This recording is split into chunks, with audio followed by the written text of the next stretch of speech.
So it's oftentimes change request form and requests for change forms are the exact same thing. They're synonymous. It has information on the project, who's requesting the change, the date that the change was requested, request number, sometimes that's all auto-populated, a brief name of the request, a change description. So what are you proposing that we change? I propose that we purchase X equipment. It costs X amount of money from X vendor. Why are you asking for this change, right? You give a justification. We need this new equipment because the current equipment is close to its expiration date. And in order to mitigate disruption in service, we're requesting that we procure the equipment prior to the equipment's expiration, something like that. The impact of change. So what is this change going to impact? It's going to impact the team because they may have to use a new type, learn how to use a new piece of equipment. It may impact the project's budget because I'm asking for $5,000. It may or may not impact the schedule depending on if the equipment comes on time, etc. Proposed action. So whoever is responsible for reviewing and approving the change, they would write what if the proposed is accepted or rejected and why. So typically, in a normal change process, we start with an RFC or some type of change request form. And typically what happens is the CAB or the CCB meets on some type of plan interval, monthly, bi-weekly, weekly, and they review all of the change requests that they have received. And they go through each one and they approve them, they vote. And they say yes, no, on hold, and there are different statuses by which they vote. And that's how decisions are made, and that's how changes get approved in a normal change environment. So let me go back to the material. Does that make sense? Yes. Okay. So when we talk about a normal change process, that's a type of process that we're talking about. It's called a normal change process. Everyone understands the process. You fill out an RFC. It gets presented to the CAB, the Change Advisory Board. They vote on it, and then we move forward from there. So that's called the normal change. A standard change is a pre-approved change. It doesn't need to go, you don't need an RFC, you don't need to get a approval for it. It's pre-authorized change, and it's for routine tasks.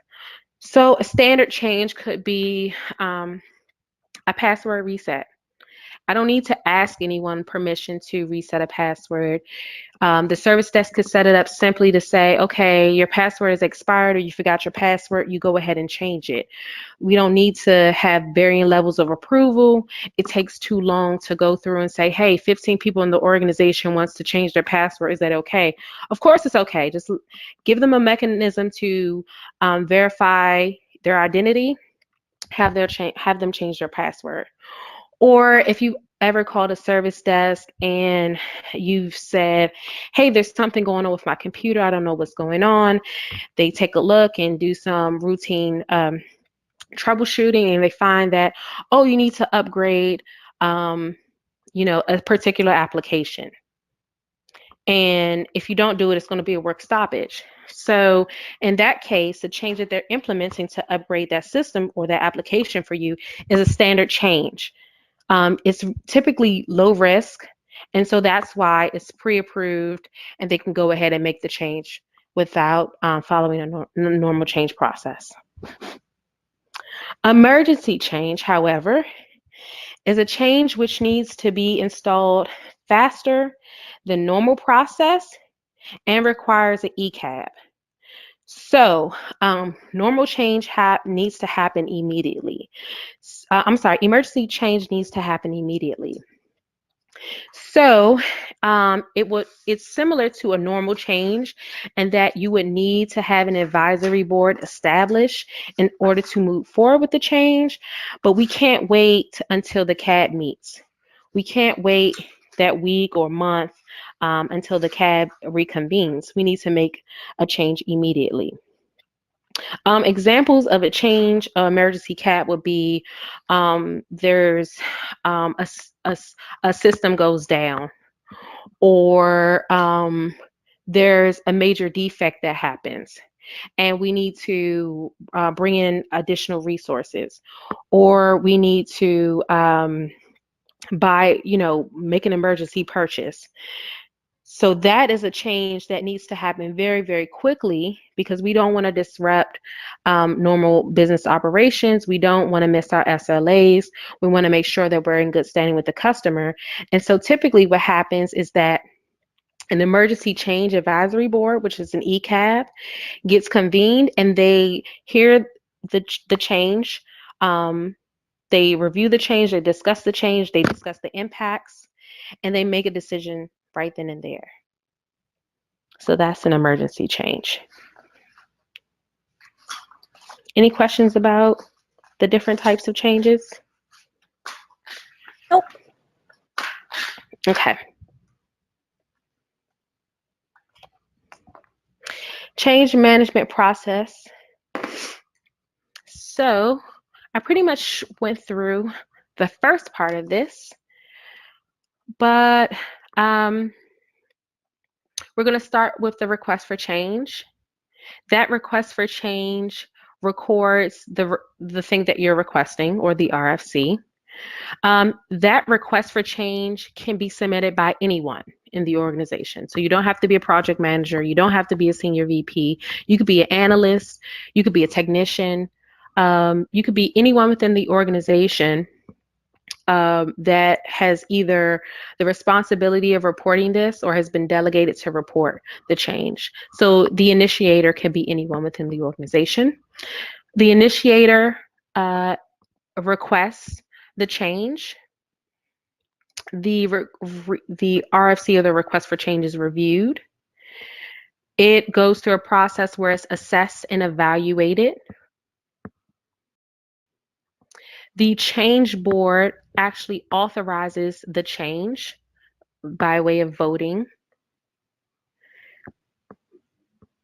The initiator, project managers, project team plan for the updates for that change through work orders, updating SOPs, sending out blast communication to the relevant stakeholders.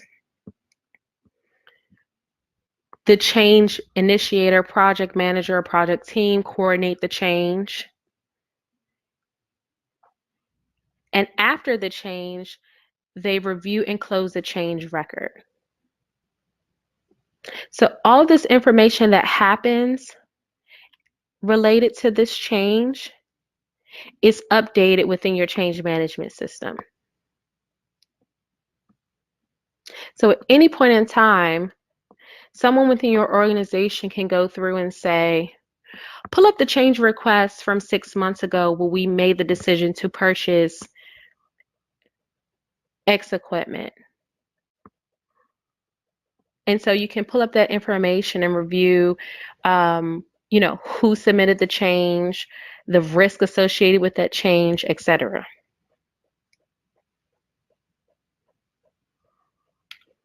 Any questions about this diagram? No, and this has been good at JogMem. I actually have done this.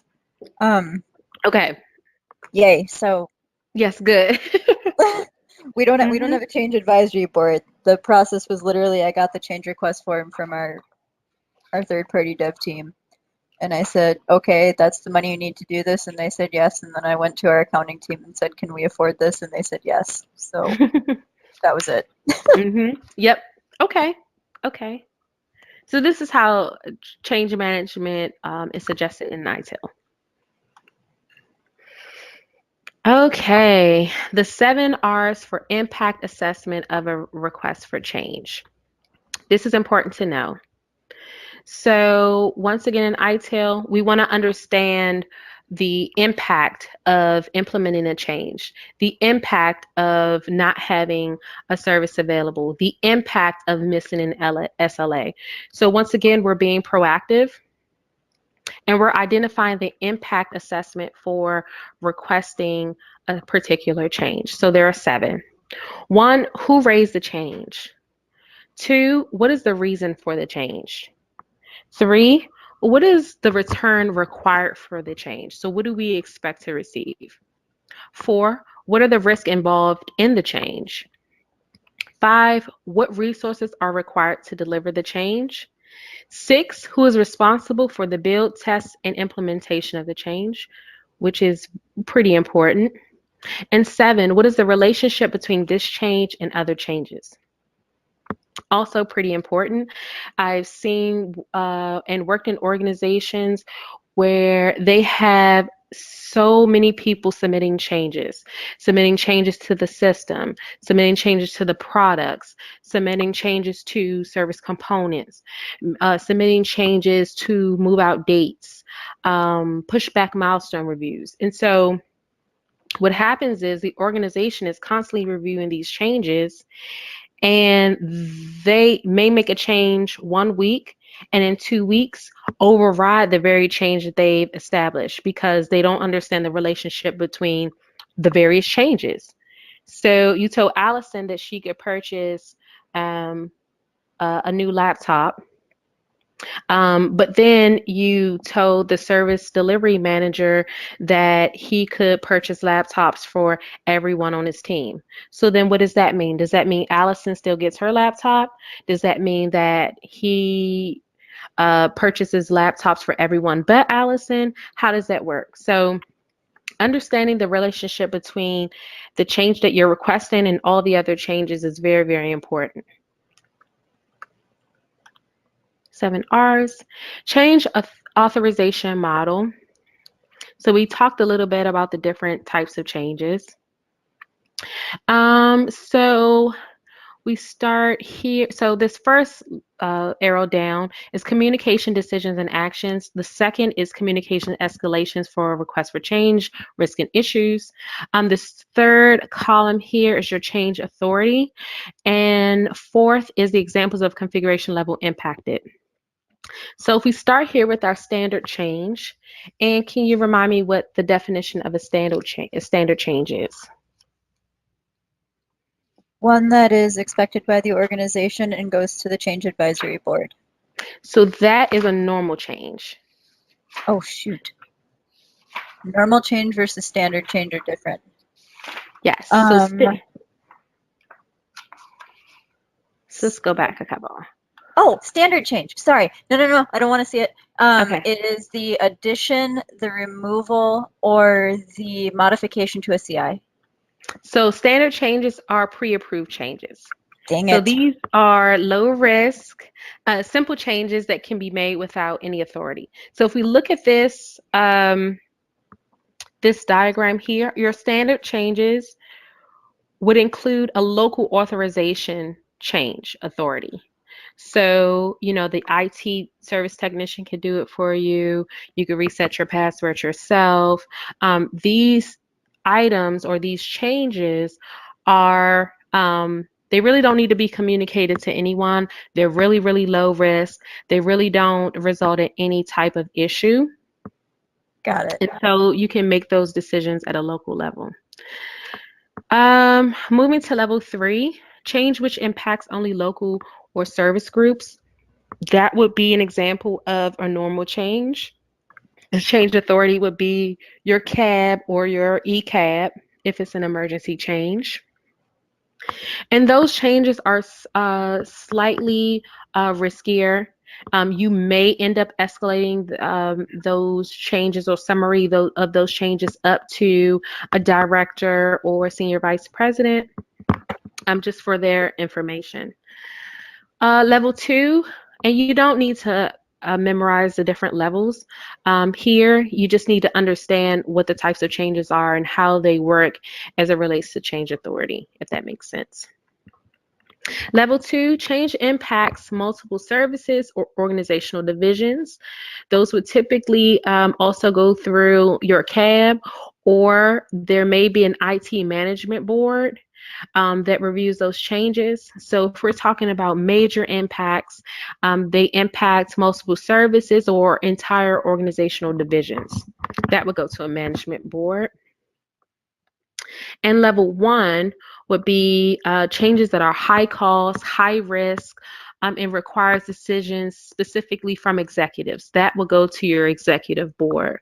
And so once those changes are implemented, they will be communicated down to the varying levels of change authority for their awareness. Change management key performance indicators. So how do we know if we're doing change management well? Well, we will see a reduction in the percentage of unauthorized changes.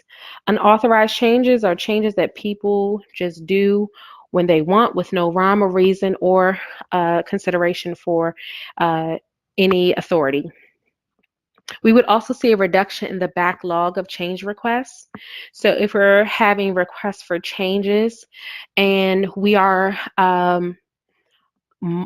actually monitoring and reviewing and going through the process of having our CAD meetings, we would see a reduction in the number of backlog of change requests. So if people are putting in change requests timely and the CAB is actually keeping up with their meetings, you wouldn't have a lot of changes that have sat for weeks and months because the CAB is really doing their job. Reduction in the percentage of unplanned changes.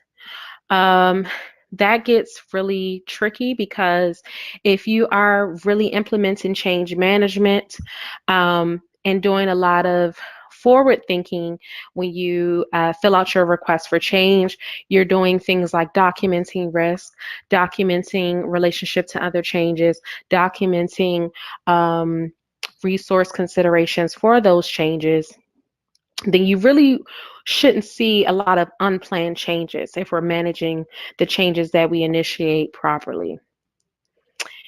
And you would see a number of standardized changes. So you would actually begin to see that we are managing changes across the board. We're not just haphazardly doing things, and we would have a metric associated with the standardization of changes. Change management challenges. One is the lack of ownership of the impacted system. So if we don't have clearly defined ownership of specific systems, especially in IT, how do we can't effectively make a change to that system. So for instance, in some IT service environments, we will ask the question, well, who owns the servers? Well, what do you mean who owns the servers? The company owns the servers. Okay, well, who is authorized to make changes as it relates to the servers, right? So lack of ownership of impacted systems. Poor impact assessments due to inaccurate configuration data. So once again, if we're talking about doing an impact analysis or understanding how this change impacts other changes and how this change impacts systems, we can't properly do that and have accurate information if we don't have good configuration data. If we're making changes and we're proposing changes to systems and to resources that affect key lines of business or some of our most valued customers, then we're going to make ill-informed decisions. Another challenge is bypassing the agreed procedures. So for instance, we talked about the process for a normal change. Well, we can't properly do change management if not everyone is following that normal change process. And sometimes there are people within the organization that think that they can bypass the process because of their status in the organization, or they're friends with the person in procurement, or they've been here longer than everyone else, so they know what they're doing, they're PMP, et cetera, et cetera, et cetera. Just another example of a challenge. And lastly, resistance against an umbrella of change management authority. So overall resistance, which can happen in regards to